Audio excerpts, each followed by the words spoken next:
नमस्कार। Himachal Pradesh public service commission के द्वारा जो है वो 12 अगस्त 2026 को जो है वो कंडक्ट किया गया था असिस्टेंट प्रोफेसर पीडियाट्रिक्स का पेपर। अब देखिए, असिस्टेंट प्रोफेसर पीडियाट्रिक्स का पेपर ये कंडक्ट किया गया था। पीडियाट्रिक्स मेडिसिन की वो ब्रांच है जो बच्चों की बीमारियों के साथ जो है वो डील करती है। अब यहाँ पर देखेंगे कि किस तरह के क्वेश्चन जो है वो इस पेपर में पूछे गए थे। हर एक क्वेश्चन को थोड़ा डिटेल से भी डिस्कस करेंगे ताकि आने वाले आपके जो एग्जाम है पेपर 1 के, उनमें कुछ भी डायरेक्टली इनडायरेक्टली पूछा जाए तो आप लिंक कर सकें क्वेश्चन के साथ और डायरेक्टली इनडायरेक्टली क्वेश्चन को सॉल्व कर सकें। क्वेश्चन नंबर 1 से जो है वो डिस्कशन को स्टार्ट करेंगे। बोलते हैं यहाँ पर बोलते हैं Menthosa peak is situated in which of the following district of Himachal Pradesh की। जो मेंथोसा पीक आती है ये हिमाचल प्रदेश के जो है वो किस जिले में जो है वो आती है। अब देखिए, मेंथोसा पीक नहीं, इससे पहले इतना ज़्यादा इसके बारे में पढ़ा गया है। ये जो है वो वैसे तो लाहौल स्पीति में जो है वो आती है, परंतु आंसर की में इसका आंसर जो है वो चंबा दिया गया था। तो इस क्वेश्चन को हम थोड़ा सा असमंजस में रखेंगे क्योंकि वैसे तो ये लाहौल स्पीति और चंबा के जो है वो बॉर्डर जैसे पर आती है, परंतु लाहौल स्पीति की मियार वैली में ये पड़ती है। तो बहुत सारे सोर्सेज लाहौल स्पीति ही इसका आंसर बताते हैं। आंसर की में इसको जो है वो चंबा इसका आंसर जो है वो दिया गया था। ठीक है, तो पहले क्वेश्चन का आंसर क्लियर हुआ। आंसर की में चंबा दिया गया था, ये भी मैंने आपको बता दिया। अगर हम बात कर लेते हैं लाहौल स्पीति में इंपॉर्टेंट पीक्स जो है वो कौन कौन सी जो है वो आती हैं। एक लाहौल स्पीति में जो है वो मुलकिला पीक जो है वो आती है। यहाँ पर मैं लिखता चलूंगा, आप नोट करते चलना। मुलकिला पीक 6520 मीटर की ऊंचाई पर जो है वो आती है।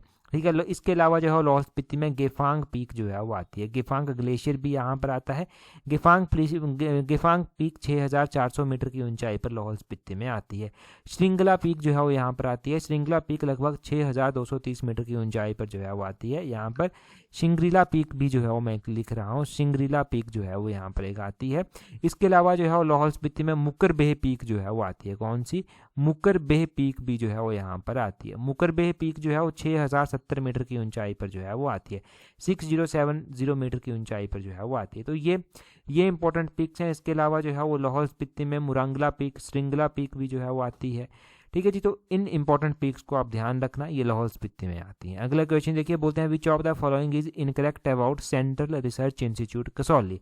आप जानते हैं सेंट्रल रिसर्च इंस्टीट्यूट कसौली में जो है वो स्थित है। इसके बारे में एक क्लियर कट क्वेश्चन जो हमने हर बार पढ़ा है वो हमने ये पढ़ा है कि इसकी स्थापना 1905 में की गई थी। तो यहाँ पर लिखा गया है ऑप्शन बी में it was founded on the 3 मई 1905। तो ये तो स्टेटमेंट सही है। यहाँ पर पूछा गया है इनकरेक्ट स्टेटमेंट। तो बोलते हैं कि it produces the tetanus toxoid vaccine hepatitis B. इसके बारे में एक और क्वेश्चन हमने ये पढ़ा है कि ये जो है वो वैक्सीन को बनाता है, जैसे कि जो कुत्तों के काटने पर वैक्सीन लगती है रेबीज की वैक्सीन, उस तरह की वैक्सीन को जो है ये बनाता है। परंतु यहाँ पर लिखा गया है कि it produces the tetanus toxoid vaccine hepatitis B. तो ये भी सही ही इसका होगा। It produces the vitamin pills, और आगे बोलते हैं it act as a national referral centre for the public health problems. तो देखिए, ये तो ऑप्शन डी सही होगा क्योंकि ये पता चलता है कि ये जो है वो एक नेशनल इंस्टीट्यूशन में जो है वो आता है। तो national referral centre for the public health problems को भी ये सॉल्व करेगा, परंतु ये विटामिन पिल्स को प्रोड्यूस नहीं करता। यही इसका जो है वो इनकरेक्ट स्टेटमेंट है। तो ऑप्शन सी इसका जो है वो सही आंसर हो जाएगा। यहाँ से आप ज़्यादा इतना याद रखिए कि ये जो सेंट्रल रिसर्च इंस्टीट्यूट है ये कसौली में है। इसकी स्थापना जो है वो 1905 में की गई थी, और ये जो है वो मुख्य रूप से जो है महत्वपूर्ण टीके बनाता है जिसमें एंटी सेरा का उत्पादन भी जो है ये करता है। ठीक है, इतनी बातें इसके बारे में जो है वो आप ध्यान रखिए, ये इंपॉर्टेंट है। आगे बोलते हैं which of the following glacier is not located in district of Lahaul Spiti. तो कौन सा ग्लेशियर जो है वो लाहौल स्पीति में स्थित नहीं है। अगर ये लाहौल स्पीति में स्थित नहीं है ग्लेशियर, तो ये कहाँ पर स्थित है? सबसे पहले जो है यहाँ पर गैंगस्टर का ग्लेशियर जो है वो दिया गया है। हमने बहुत बार ये ग्लेशियर जो है वो पढ़ रखा है कि ये गैंगस्टर ग्लेशियर जो है वो लाहौल स्पीति में ही जो है वो आता है। हमने कुल्टी ग्लेशियर भी जो है वो पढ़ रखा है। कुल्टी ग्लेशियर जो है ये भी लाहौल स्पीति में ही जो है वो आता है। हमने सोना पानी ग्लेशियर पढ़ रखा है, ये भी लाहौल स्पीति में ही जो है वो आता है। अगर आप टेस्ट सीरीज जो है वो ज्वाइन करेंगे तो टेस्ट सीरीज में जो है वो आप देखेंगे पेपर 1 की टेस्ट सीरीज में कि हमने ग्लेशियर्स वाला पार्ट जो है वो वीडियो एक्सप्लेनेशन के साथ, मतलब हिमाचल जीके के जितने भी पार्ट हमने टॉपिक वाइज पढ़े हैं वो सारे वीडियो एक्सप्लेनेशन के साथ पढ़े हैं, और वहाँ पर ही सारी चीज़ें डिस्कस हुई हैं। और वहाँ पर ही बादल ग्लेशियर भी हमने पढ़ा है। बादल ग्लेशियर जो है वो डिस्ट्रिक्ट कांगड़ा में जो है वो आता है। ये जो है वो लाहौल स्पीति में नहीं आता। तो इसका ऑप्शन डी ही सही आंसर हो जाएगा। बादल ग्लेशियर बेसिकली जो है वो south western slope of the Pir Panjal range में जो है वो आता है, जो कि डिस्ट्रिक्ट कांगड़ा के बड़ा बंगाल क्षेत्र में जो है वो पड़ता है। ठीक है, तो बादल जो है वो सहायक नदी भी जो है वो बनती है। बादल जो है वो किसकी सहायक नदी बनती है? बादल जो है वो रावी की सहायक नदी जो है वो बनती है। रावी मुख्य रूप से डिस्ट्रिक्ट चंबा में बहती है, परंतु रावी नदी निकलती कहाँ से है? ये बड़ा बंगाल रेंज से ही जो है वो निकलती है, और रावी की प्रमुख सहायक नदियों में ये बादल जो है वो आती है। तो इतना इजीली याद यहाँ से रह जाता है, ये क्वेश्चन भी आसान था। आगे बोलते हैं विच ऑफ द फॉलोइंग, अच्छा अगला क्वेश्चन भी हम डिस्कस करें उससे पहले अगर आप पेपर 1 की तैयारी कर रहे हैं ना, तो पेपर 1 के लिए जो हमने टेस्ट शीट चलाई हुई है उसका लिंक नीचे डिस्क्रिप्शन बॉक्स में है, कमेंट बॉक्स में है, वहाँ से आप इस टेस्ट शीट्स को जो है वो ज्वाइन कर सकते हैं। पेपर 1 की टेस्ट शीट्स में जो है वो हिमाचल जीके को हमने टॉपिक वाइज MCQ क्वेश्चन उसके पढ़े हैं और वीडियो एक्सप्लेनेशन के साथ पढ़े हैं। बाकी फुल लेंथ टेस्ट सीरीज अलग से मिलेंगी, मंथली करंट अफेयर अलग से मिलेंगे, मतलब पूरा सिलेबस आपका वहाँ पर आपको मिल जाएगा। अच्छे से तैयारी करने में आपको वहाँ से हेल्प मिल जाएगी। ठीक है, अपनी स्टडी को प्रॉपर शेप देना चाहते हैं, पेपर 1 को थोड़ा ईजी करना चाहते हैं, तो ये टेस्ट सीरीज आपके लिए बहुत ज़्यादा हेल्पफुल रहने वाली है। नीचे डिस्क्रिप्शन बॉक्स कमेंट बॉक्स में जो लिंक दिया गया है वहाँ से ज्वाइन कर लेना। क्वेश्चन नंबर 4 में देखिए क्या बोलते हैं, which of the following lakes is a Ramsar site in Ramsar site of Himachal Pradesh. तो बोलते हैं कि इनमें से जो है कौन सी लेक जो है वो रामसार साइट में जो है वो हिमाचल की आती है। हिमाचल में अगर हम रामसार साइट की बात करते हैं तो रामसार साइट में देखो करेरी लेक तो नहीं आती, रिवाल्सर भी नहीं आती, नाको भी नहीं आती, रेणुका लेक जो है वो आती है, जो कि हिमाचल प्रदेश की जो है वो सबसे बड़ी नेचुरल लेक भी जो है वो आती है। और रेणुका लेक जो है वो सिरमौर डिस्ट्रिक्ट में आती है। हिमाचल की जब भी हमने रामसार साइट पढ़ी है तो उसमें हमने रेणुका लेक पढ़ा है, पोंग लेक पढ़ा है और उसमें हमने चंद्रताल लेक जो है वो पढ़ा है। ठीक है, रेणुका, पोंग और चंद्रताल ये 3 लेक्स ऐसी हैं जो रामसार साइट में आती हैं, तो ये ध्यान रखनी है, ये चीज़ें हमने पढ़ी हुई हैं ऑलरेडी। अगला क्वेश्चन बोलते हैं which of the following statement is not correct about Maharaja Sansar Chand. ये इसके इन महाराजा संसार चंद जो है ये प्रोमिनेंट रूलर थे कांगड़ा के, इनके बारे में क्वेश्चन जो है वो पहले भी पेपर 1 में पूछे जा चुके हैं। एक तो क्वेश्चन यहाँ पर पहली स्टेटमेंट में बोलते हैं कि ही रूल्ड फ्रॉम 1775 टू 1823 की 1775 से 1823 तक जो है वो इन्होंने रूल किया था। आगे बोलते हैं he was a great pattern of the art की ये जो है वो आर्ट के जो है वो बहुत ज़्यादा आर्ट से प्रभावित थे, तो इन्होंने शरण भी आर्ट को दी थी। आगे बोलते हैं at the age of 10 he recaptured Kangra fort from the Mughals. फिर आगे बोलते हैं he is believed to be the descendant of the Suryavanshi Rajput dynasty of Ayodhya. देखिए यहाँ पर अगर आपने हमारी टेस्ट सीट ज्वाइन की हुई है तो चंबा वाला पार्ट अगर आपने पढ़ा होगा तो चंबा के राजाओं के बारे में आपने पढ़ा होगा कि वो सूर्यवंशी लिनेज से जो है वो बिलोंग करते हैं। तो ऑप्शन डी देखकर ही आप गलत कर देते हैं कि संसार चंद वो नहीं है। ठीक है, क्योंकि चंबा के राजा जो है वो उस लिनेज से आते हैं, तो ऑप्शन डी जो है वो इसका नॉट करेक्ट जो है वो दिया गया है। संसार चंद के बारे में अगर हम डिटेल से बात करें कि संसार चंद जो है वो 1775 में 10 साल की उम्र में जो है वो राजा बन गए थे कांगड़ा के। इनके पिता की मृत्यु हो गई थी 1775 में और ये जो है वो कांगड़ा के राजा जो है वो बन गए थे। जब कांगड़ा के राजा ये बने तो मुगलों के पास जो है वो किला हुआ करता था और मुगलों में जो है वो सैफ अली खान जो है वो किले के जो है वो अधिकारी थे जिनके पास ये था। इन्होंने जो है वो जय सिंह कन्हैया की सहायता जो है वो ली और वहां से अपना किला जो है वो फिर से प्राप्त किया था। ठीक है, और इनकी जो मृत्यु हुई थी इसके बारे में भी क्वेश्चन है, इनफैक्ट एचएस में भी क्वेश्चन पूछा गया है इनकी मृत्यु के बारे में।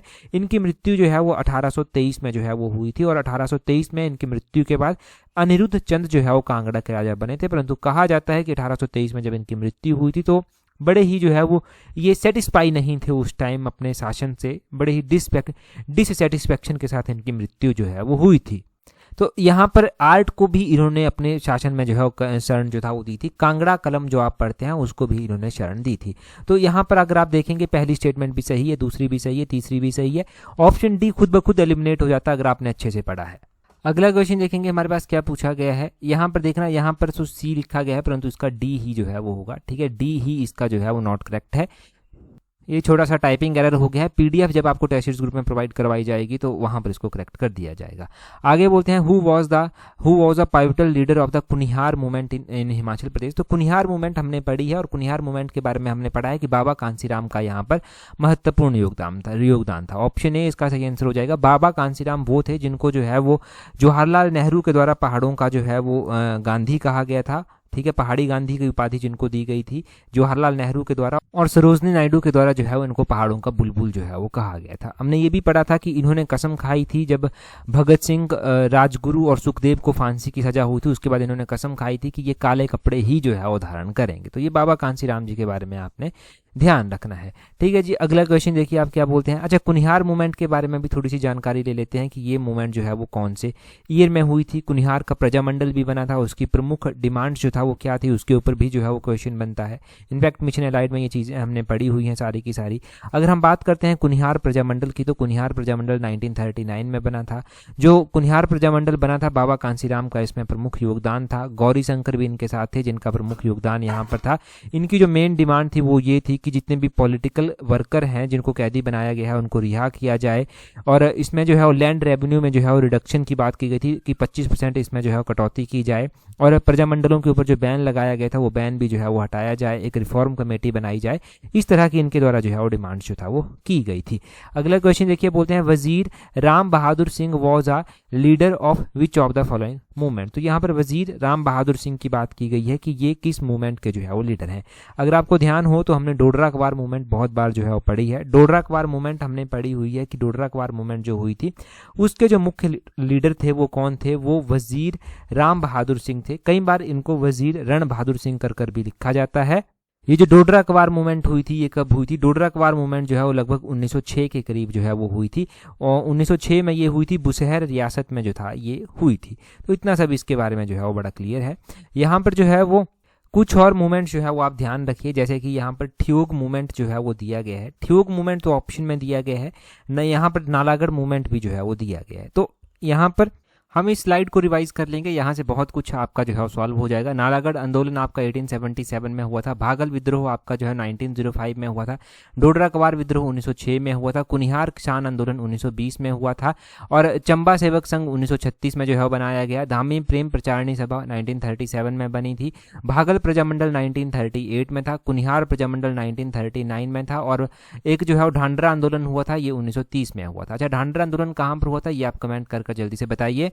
तो ये आंदोलन हमने रिवाइज कर लिए। अगला क्वेश्चन देखिए क्या बोलते हैं which of the following is not correctly about the role of the erstwhile hill state of Himachal Pradesh in the Indian freedom struggle. तो बोलते हैं भारतीय स्वतंत्रता संग्राम के आंदोलन में हिमाचल प्रदेश के पूर्ववर्ती पहाड़ी राज्यों की भूमिका के बारे में कौन सा कथन सही नहीं है।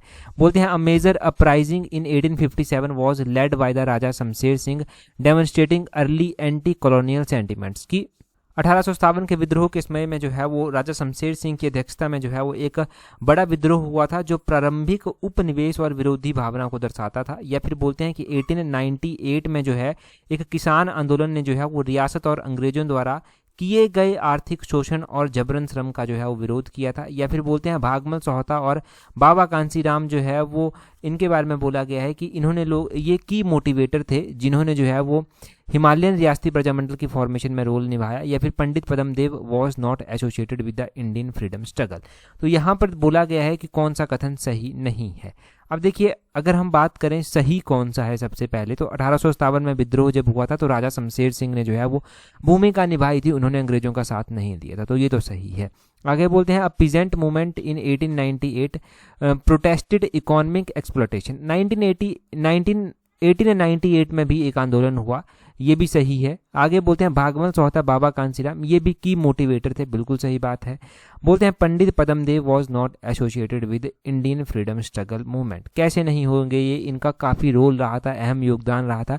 पंडित पद्मदेव के बारे में हमने बहुत कुछ पढ़ा है, तो ये तो गलत है, यही नॉट करेक्ट है। कौन सा कथन सही नहीं है, तो यही ऑप्शन डी सही है।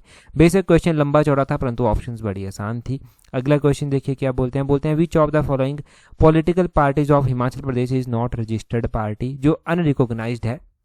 ये क्वेश्चन, इस तरह के क्वेश्चन जब नेगेटिव मार्किंग होती है तो छोड़ दिया जाए तो बेटर है, क्योंकि पेपर 1 में नेगेटिव मार्किंग है, उसके साथ आपको डील करना है, तो छोड़ना भी आना चाहिए क्वेश्चन को। भारतीय व्हील दल देखो हिमाचल प्रदेश में रिकॉग्नाइज्ड है, यहाँ पर हिमाचल जनता पार्टी भी रिकॉग्नाइज है, हिंदू समाज पार्टी भी रिकॉग्नाइज है। भारतीय जनता पार्टी है और यहाँ पर हिमाचल जनता पार्टी है, भारतीय जनता पार्टी उससे अलग है, परंतु लोक विकास मंच जो है कोई रिकॉग्नाइज्ड पार्टी नहीं है, तो यही ऑप्शन बी जो है वो इसका सही आंसर जो है वो हो जाएगा। आगे बोलते हैं which of the following statement is not correct about the Brajeshwari temple. Brajeshwari temple ये डिस्ट्रिक्ट कांगड़ा में आता है, माता ब्रजेश्वरी का मंदिर, ये बिल्कुल सही बात है।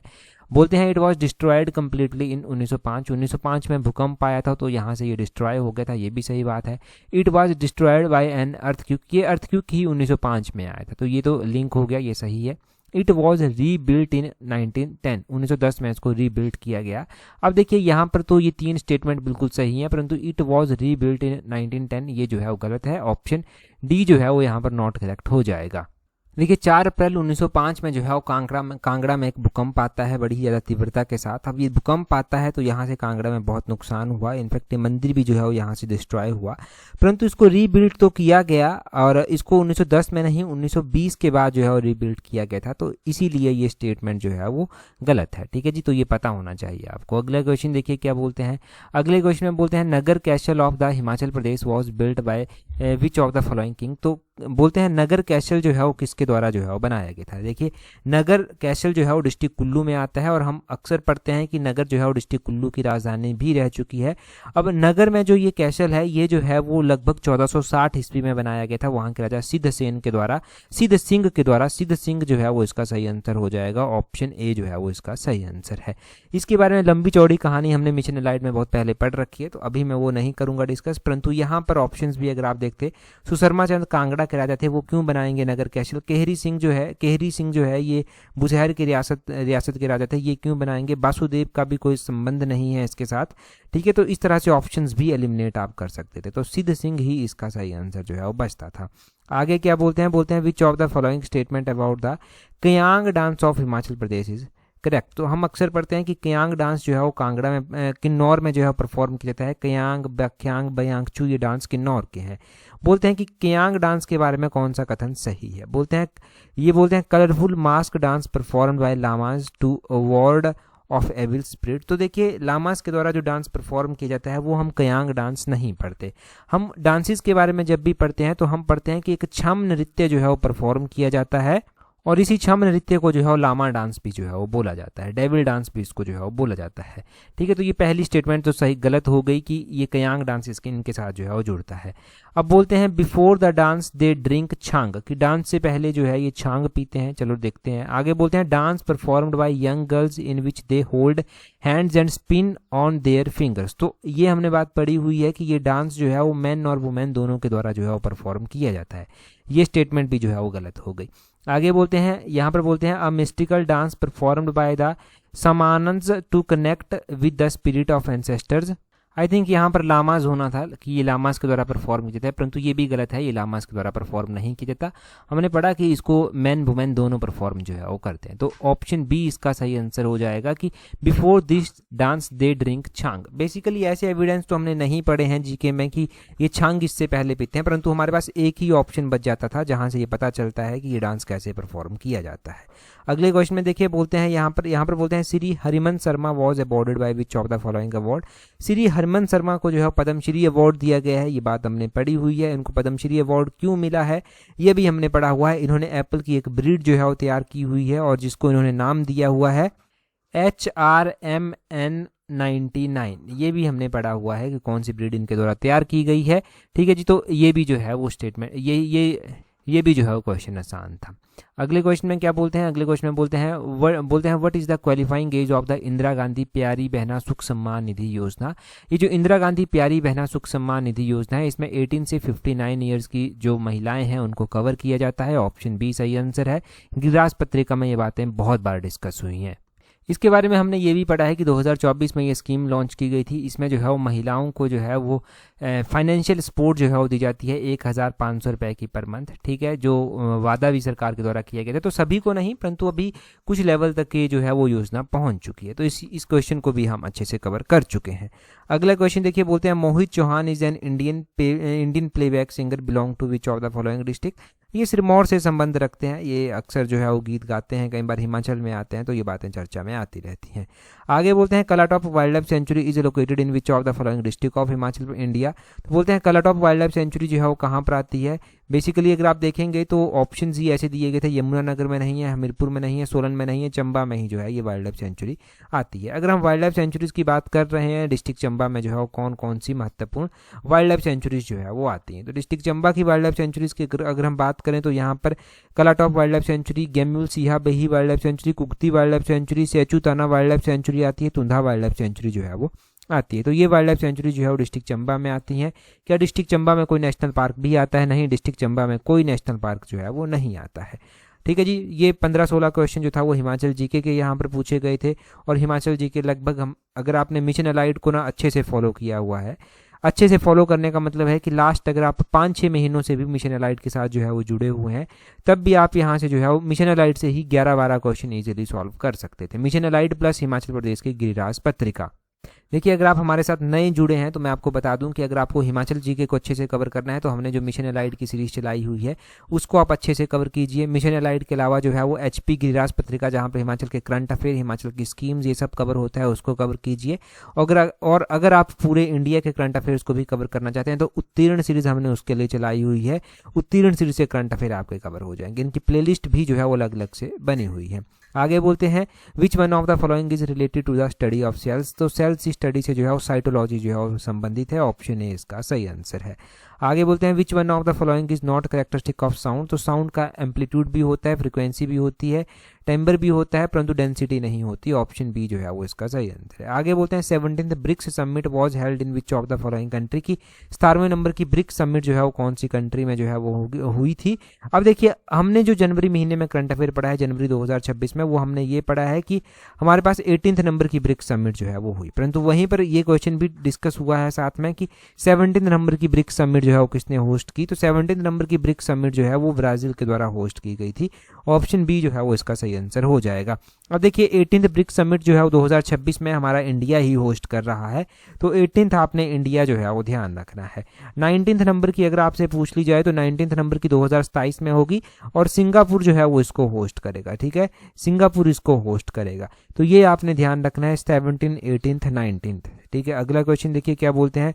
बोलते हैं यहाँ पर COP 30 के बारे में पूछा गया है कि COP 30 जो है वो कौन सी कंट्री में, कौन कंट्री जो है वो होस्ट किया है इसको। देखिए, COP के बारे में भी हमने पढ़ा है, कॉन्फ्रेंस ऑफ पार्टीज। तो कॉन्फ्रेंस क्लाइमेट चेंज जो कॉन्फ्रेंस है, कॉन्फ्रेंस ऑफ पार्टीज की, तो ये 30th नंबर की समिट जो है COP 30 जो है वो ब्राजील होस्ट करेगा। ऑप्शन बी जो है वो इसका सही आंसर हो जाएगा। ब्राजील अपनी कौन सी सिटी में होस्ट करेगा, ये भी क्वेश्चन पूछा जा सकता है। हो चुकी है, मतलब ये 2025 में ब्राजील अपनी बेलम सिटी में जो है वो इसको होस्ट किया ब्राजील ने। अगर हम COP 30 के बाद COP 31 की बात कर लें कि COP 31 जो है वो कौन होस्ट करेगा 2026 में, तो इसको टर्की जो है वो होस्ट करेगा। टर्की आपने ध्यान रखना है। COP 31 के बाद COP 32 भी जो है वो इंपॉर्टेंट हो जाता है।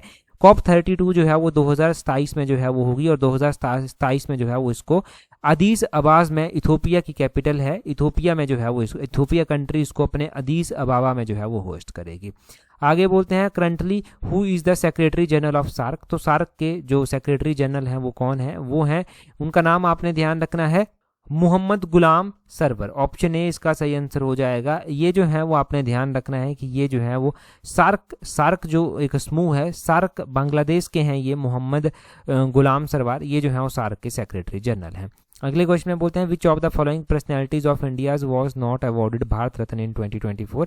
तो 2024 में भारत रत्न जो है वो किस किस को जो है वो दिया गया था। अगर हम भारत रत्न की बात करते हैं कि 2024 में किस किस को ये दिया गया था, 2024 में जो है वो 5 इंडिविजुअल्स थे। लाल कृष्ण आडवाणी, कर्पूरी ठाकुर थे, फॉर्मर चीफ मिनिस्टर बिहार के ये रह चुके हैं।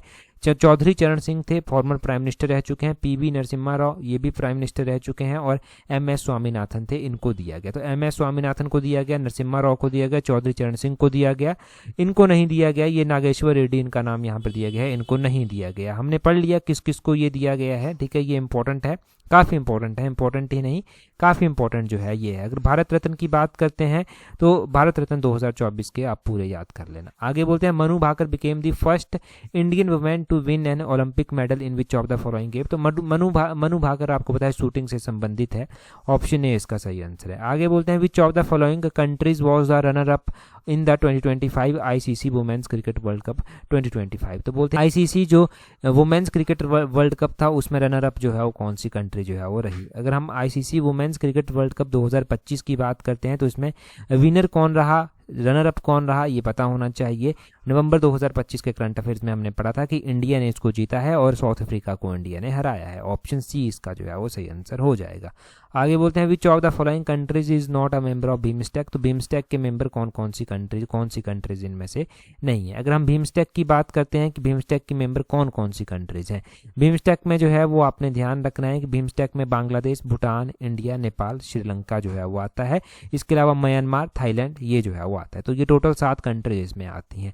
देखो, बांग्लादेश भी आता है, भूटान भी आता है, म्यांमार भी आता है, मलेशिया इसमें नहीं आता। तो ऑप्शन डी इसका जो है वो सही आंसर हो जाएगा। आगे बोलते हैं in which country was prime minister Shri Narendra Modi the chief guest of the national day celebration in 2025। तो ये मॉरिशस कंट्री जो था वो गए थे 2025 में, और मॉरिशस में इनको अवार्ड भी मिला था उस टाइम। आगे बोलते हैं, यहाँ पर बोलते हैं विद विच कंट्री रिसेंटली प्रधानमंत्री Narendra Modi its highest civilian honour order of the most ancient Welwitschia Mirabilis. तो ये अवार्ड जो है वो किस कंट्री ने जो है वो प्रधानमंत्री नरेंद्र मोदी को जो है वो दिया, विच कंट्री गए। तो ये जो है वो नामीबिया के द्वारा जो है वो दिया गया है। ये क्वेश्चन HPR से भी शायद पूछ चुका है एक बार अपना, ठीक है। तो ये ऑप्शन ए जो है वो इसका सही आंसर हो जाएगा। आगे बोलते हैं what is the name of the NASA ISRO joint radar satellite which was launched in July 2025। तो निसार इसका नाम है, ठीक है। नासा और इसरो का जो ज्वाइंटली है वो निसार है, ये भी हमने पढ़ा हुआ है निसार। अगले क्वेश्चन में क्या बोलते हैं, नेक्स्ट क्वेश्चन में बोलते हैं by which amendment of the constitution was Delhi made the national capital region. ये भी हमने पढ़ा हुआ है कि 69th कॉन्स्टिट्यूशनल अमेंडमेंट थी जिससे दिल्ली को जो है वो नेशनल कैपिटल का रीजन NCR का दर्जा जो है वो मिला था। आगे बोलते हैं which of the following is not hydro power based project. तो ये क्वेश्चन ऐसा था, अगर आपको पता था तो ठीक था, क्योंकि हमने कोल डैम पढ़ा है, ये तो हाइड्रो इलेक्ट्रिसिटी प्रोड्यूस करता है। कोयना डैम भी हमने पढ़ा है, परंतु यहाँ पर रम्माम एक बच गया और जन्नौर बच गया। तो अगर आपको नहीं आता था तो नेगेटिव मार्किंग में छोड़ दो ऐसे क्वेश्चंस को। ऑप्शन डी इसका जन्नौर जो है वो सही आंसर है, not hydro power based project है, ठीक है। अगला क्वेश्चन हिंदी और इंग्लिश का सेक्शन जो है वो अब चलता है, ठीक है। हिंदी इंग्लिश का सेक्शन भी काफ़ी कंपैटिबल पूछा गया था, परंतु अगला क्वेश्चन हम डिस्कस करें। बहुत सारे एस्पिरेंट्स क्लर्क सेक्रेटरीट के लिए तैयारी कर रहे हैं, तो वो क्लर्क सेक्रेटरीट की टेस्ट सीट्स के साथ जुड़ सकते हैं। इसका लिंक नीचे डिस्क्रिप्शन बॉक्स कमेंट बॉक्स में दिया गया है। अगर आप जो है वो तैयारी HPRCA के junior office assistant IT exam के लिए कर रहे हैं, तब उसकी टेस्ट सीट्स के साथ भी आप जुड़ सकते हैं। बोलते हैं क्ष वर्ण है, तो क्ष वर्ण जो है वो संयुक्त व्यंजन जो है वो है, ऑप्शन सी इसका सही आंसर हो जाएगा। ठ का उच्चारण स्थान पूछा गया है, मूर्धा जो है वो इसका उच्चारण स्थान है। अगले क्वेश्चन में बोलते हैं यहाँ पर सिक्का जमाना मुहावरे का अर्थ है कि प्रभाव जमा लिया, उसने अपना सिक्का यहाँ पर अब जमा लिया है। ऑप्शन डी इसका सही आंसर है। निम्नलिखित में से कौन सा शब्द समूह शब्द का पर्यायवाची नहीं है। समूह का पर्यायवाची यवन नहीं है, यहाँ पर गण पुंज वृंद इसके पर्यायवाची हैं। आगे बोलते हैं अब इस तरह के पर्यायवाची नहीं यार तो छोड़ दो यार, क्योंकि पेपर आसान था ये पेपर, इस पेपर को आप अच्छे से कर सकते थे। 50-60 नंबर लाना इसमें कोई बड़ी बात नहीं थी, ठीक है। तो इस तरह के क्वेश्चंस को छोड़ दो। दीर्घ काल का विलोम क्या होगा, भीम काय तो नहीं होगा। दीर्घ काल का विलोम पूछा गया है, भीम काय नहीं होगा, तो विशाल काय भी नहीं होगा, निकाय भी नहीं होगा, कृष काय ऑप्शन बी जो है वो सही आंसर है, ठीक है। तो इसका ऑप्शन बी सही आंसर था। आगे बोलते हैं प्रत्युपसर्ग से निर्मित शब्द नहीं है, तो प्रत्युष इससे जो है वो निर्मित नहीं है, ऑप्शन सी इसका सही आंसर होगा। अगले में बोलते हैं ऐतिहासिक इमारतों की रक्षा करना हमारा दायित्व पे है, रेखांकित पद विशेषण के किस भेद का उदाहरण है, तो गुणवाचक इसका सही आंसर हो जाएगा, ऑप्शन डी इसका जो है वो सही आंसर है। निम्नलिखित में से कौन सा शब्द जातिवाचक संज्ञा का उदाहरण नहीं है, तो शिक्षक तो है, छात्र भी है, सेना भी है, भारत नहीं है, भारत एक देश है। आगे बोलते हैं यहाँ पर बोलते हैं रास्ते में कुछ खा लेना, रेखांकित कुछ को रेखांकित किया गया है, किस भेद का उदाहरण है, तो अनिश्चयवाचक। कुछ मतलब अनिश्चयवाचक, कोई नंबर नहीं है, अनिश्चितता यहाँ पर बनी हुई है। वह बढ़ई से मेज बनवा रहा है, इस वाक्य में प्रयुक्त क्रिया कौन सी है, तो प्रेरणार्थक क्रिया यहाँ पर है, ऑप्शन बी इसका सही आंसर होगा।